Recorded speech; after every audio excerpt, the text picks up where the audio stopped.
Imagine navigating the world while your hearing and vision change over time. That's my reality with Usher syndrome. I am here to talk all about it because a lot of people don't know anything about Usher syndrome. Have you heard of it before? Let me know in the comments. Now, I remember one time I was at the airport and I realized I hadn't disclosed my disability to the airline.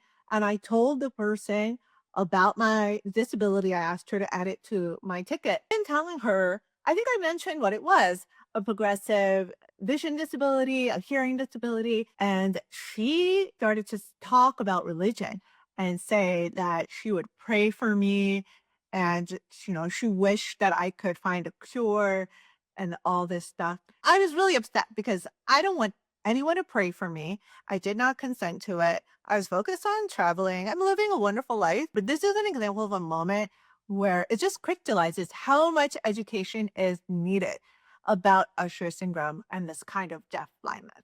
So that's why I'm making this video. Let's dive into a Q&A where everyone's going to get really informed. What is Usher syndrome?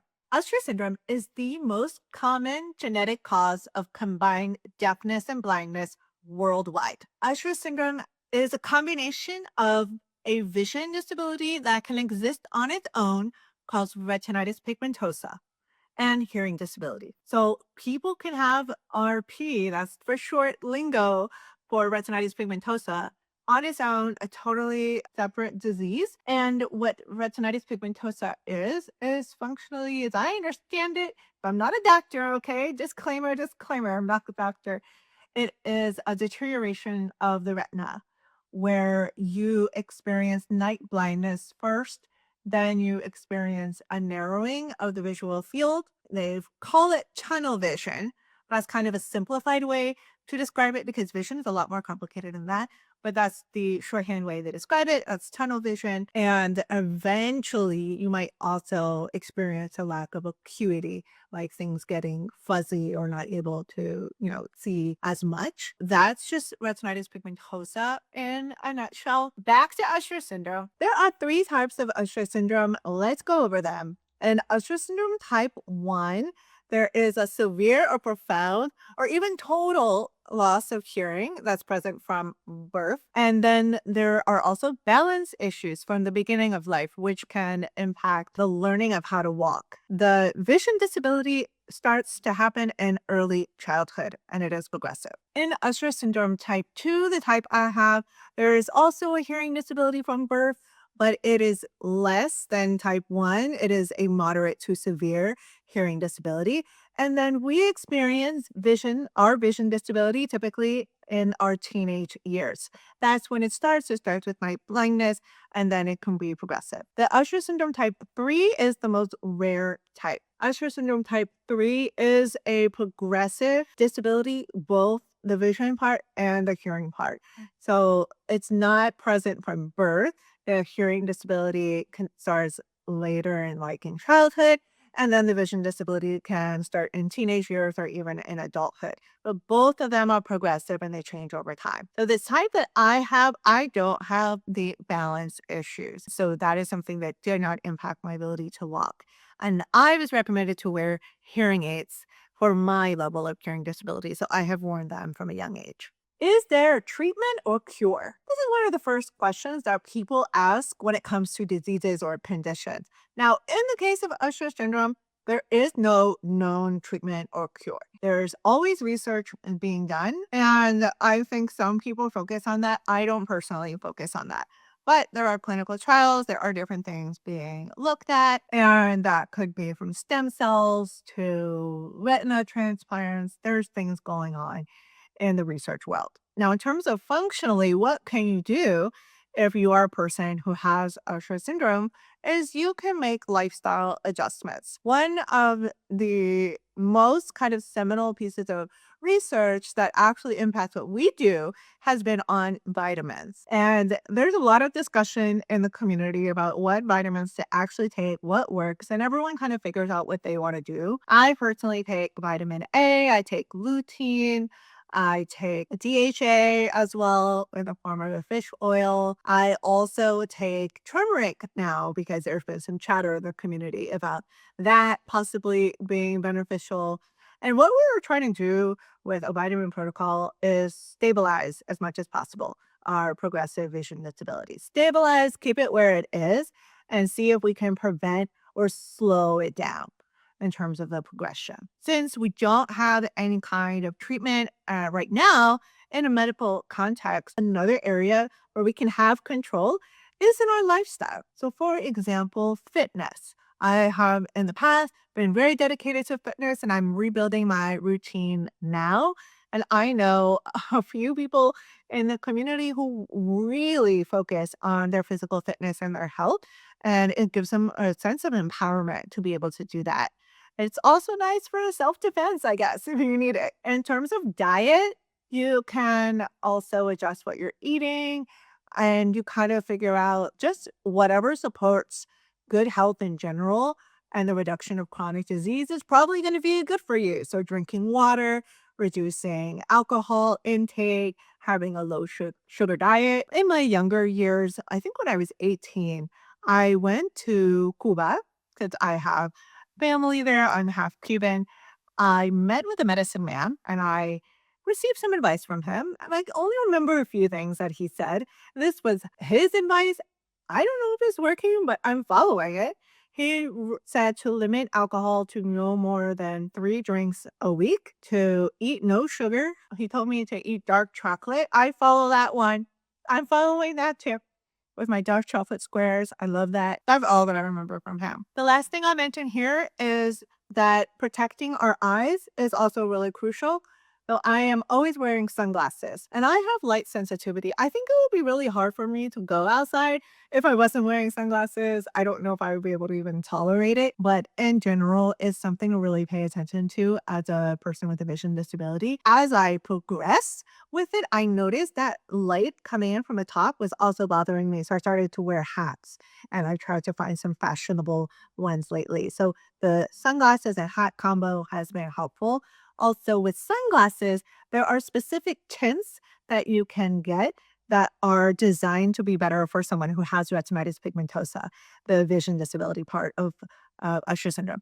So I have some special tints on my sunglasses too. How were you diagnosed? My diagnosis story is from 17 years old when I went to summer camp with all my friends the summer before I headed off to college. We went to camp that was in the woods in nature and it did not have street lighting because we were in nature. That was the first time that I actually understood something was going on with my vision because all my friends decided to play a prank on one of the instructors at nighttime and they all ran outside. It was super easy for them. When I stepped outside of the door ready to go, I stopped cold because I couldn't see anything at all. I could not see, and they were running around. And it was a moment that was really striking because I wondered what was happening. Why was there such a difference between me and them? That led my family to go to Johns Hopkins in Baltimore to get some tests done. So they did a series of tests, and that's how I got diagnosed. One of the tests that I perform again and again throughout my life is a visual field test. You sit in a chair and you're facing a white kind of half dome kind of thing, like it's half of a circle, but you put your face in it and they shine a light in different parts. Because remember, your visual field is 180 degrees. So it's supposed to be from the sides all the way in front. And there's an up and a down kind of barrier to it as well. So when they are shining a light of different sizes inside this space, you're supposed to press a button, but you're looking forward the whole time. If you look around, that's not actually testing your visual field. You need to look forward and you press the button, and then they generate a map. And that can identify blind spots and give you a picture of what's happening with your vision. I remember they also tested my balance. I had to get our own machine that I could like moved around. And that was obviously, now that we know the three subtypes, to test and see if I had Usher syndrome type 1. And I also learned in my research that half of people with Usher syndrome type 3 also had balance issues.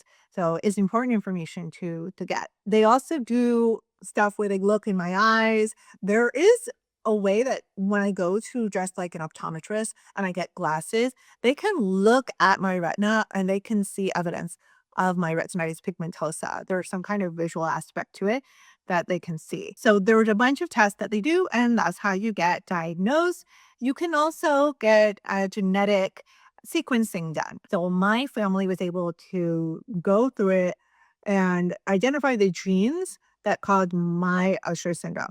One from my parents, each from my parents, because it is a recessive genetic condition. And so that can also be informative.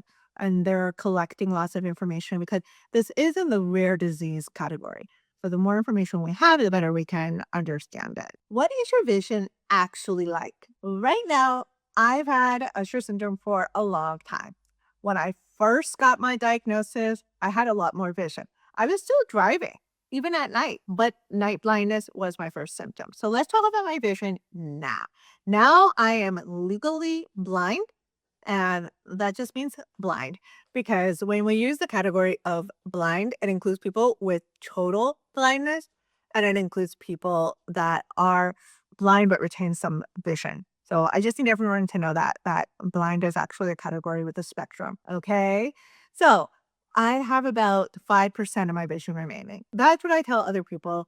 Functionally, this means that I see in the center in like a small window of vision. But this vision is useful in different ways and it changes in different situations. If I'm looking far ahead of me on a street, I have the power of perspective. I can see a lot more when things are further away from me. But when they're right in front of me, I see a lot less. If I'm having a conversation with someone, I focus right on their mouth the whole time. If they give me a high five, I don't see that. So that's an example of what happens up close versus far away. I do still have night blindness. I see better during the day than I do at night. I also have depth perception issues. So if I'm going to a set of stairs and they don't have contrasting strips or anything to change the visual look of them, that can be challenging for me, especially going down because they smooth out and kind of look all the same. These are some aspects of my vision right now. My hearing has been stable for a while. I wear hearing aids, and that is just something that's always been a part of my life since birth. So I don't really have any announcements about my hearing, but it's something that combines with my vision. So I'm deaf blind. This means that some of the things that help blind people don't always work well for me. So audio description. Audio description on a movie is presented without captions. And so now I have to interpret audio information, and that doesn't actually work for me. So that's a little bit about my vision. What are some examples of how a blind spot works in your everyday life? Now, I didn't mention in my answer about vision, but I do have blind spots. And this is just part of being blind. What it really means is that my brain is filling in information. If I know that a floor looks a certain way, my brain will present to me that the floor looks uniform. It'll fill it in logically based on what it's expecting. And I might have a blind spot in that area. So there could be something there that I don't even see. So let's talk about this. Say I drop a pen on the floor. I will hear that it has fallen and I might look right where I expect it to be and not see anything. What I do then is I circle the area, hopefully trying to catch it coming out on my blind spot because I assume it's in my blind spot when I'm looking at it and I can't see it. So by circling and also getting down, crouching down, and moving further away, these are all techniques I use to try to capture it in my actual visual field. This example is a little dangerous. When I am crossing the street and I'm looking for cars or bicycles and I look both ways, I have to really catch myself because sometimes I turn my head and I look, but I haven't actually looked. If that makes sense, my brain might say, oh, yeah, there's the street, but there can be a little dissonance there in terms of I've actually seen it. So sometimes I've been surprised by a car. And so it maybe could have been in my blind spot. But I just love talking about this because I think people misunderstand how vision can operate. Your eyes are not like cameras. Your brain is part of the puzzle. Your brain is offering interpretation of information. And so vision is a really interesting and complicated, nuanced topic. What kinds of accessible technology do you use? As a person who's deaf blind, I use accessible technology for both deafness and blindness. Some of the tools that I use are NaviLens for wayfinding. It's an app with QR codes for blind and low vision people. And it's really helpful for me when I go to a bus stop and I want to know when the next bus is coming. Sometimes there's not a visual display with the time, so I can just pop open Navilens and get my information. It can also let me know that I'm at the right bus stop. I use Apple products for my entire technology suite because they have built-in accessibility features that are very powerful and well designed. And so I find them really easy to use. I also use specifically an iPhone that is connecting to my Bluetooth hearing aids. So my hearing aids have a designation called Made for iPhone. And this is from the company Resound. They are designed to pair with iPhones, and that way it's so easy to manipulate them. I open an app on my phone, I can change the volume, I can change the programs, and I also have an accessory that I can control through the app, which is a Bluetooth microphone. And we've talked about this on the channel before. It's a little microphone that someone can clip on, and then whatever they're saying streams right to my hearing aids. The quality of the sound is so good. I can even turn off the background noise. It can help me a lot in noisy environments like restaurants or out on the street when someone's leading a walking tour. The tour guide can wear it for me. I can turn off all that background noise. Here's my Bluetooth microphone that connects to my hearing aids. Isn't it so cute? Very snazzy. On the back, it has a clip. The clip is really nice also because you can turn it. And so it's flexible as far as how people can attach it to their clothes. I have this in my purse at all times. Is it charged? Not always. That's something I need to get better at. Some other tools that I use besides my hearing aid, my technology, my microphone, I use captioning a lot. I will turn on captions whenever it's available on apps, on the TV, on streaming services, and even in a browser. I use the automatic captioning tool on the Google Chrome browser because it pops up whenever there's sound and it just gives me that quick and easy access right away. Visually, I turn on dark mode whenever possible on my phone, on apps, on websites, on anything that I'm using. If I can get dark mode on there, it's much easier on my eyes. And I zoom in and out a lot as a really quick, easy tool on computers and the phones. I also use a larger font as my default. And those are some things that really help me. What other adaptations do you use in your life? Some other things that I use that are not tech and not apps include a white cane. I have been using a white cane for almost 10 years now. And I love it. It's given me so much independence. It's easy to fold down, to take with me everywhere. And it really helped me to feel independent, safe, and secure. And it's also a great conversation starter to let people know, hey, I have a disability. Let's talk about my access needs. Let's make sure that this experience will be accessible. It opens up that conversation right away. Another thing I always use and look for are curb cuts and ramps when I'm navigating the sidewalks or entering a building. These really help me stay safe. Lastly, I don't know Braille and I don't know American Sign Language, even though these would be awesome for me, the deaf blind person. But I am going to start learning Braille later this year. It is a goal of mine to learn Braille before I need to use it. And I'm looking forward to learning all about it. What accessibility or adaptations do other people with Usher syndrome use? I'm just one person with Usher syndrome. There are so many people, as we know, there's 3 types, and there are so many different ways that it shows up in people's lives. So people are gonna use a lot of different things. Some people might have guide dogs. I don't, but other people might. Some people might use refreshable braille displays, and that is something that you can basically pops up information in braille.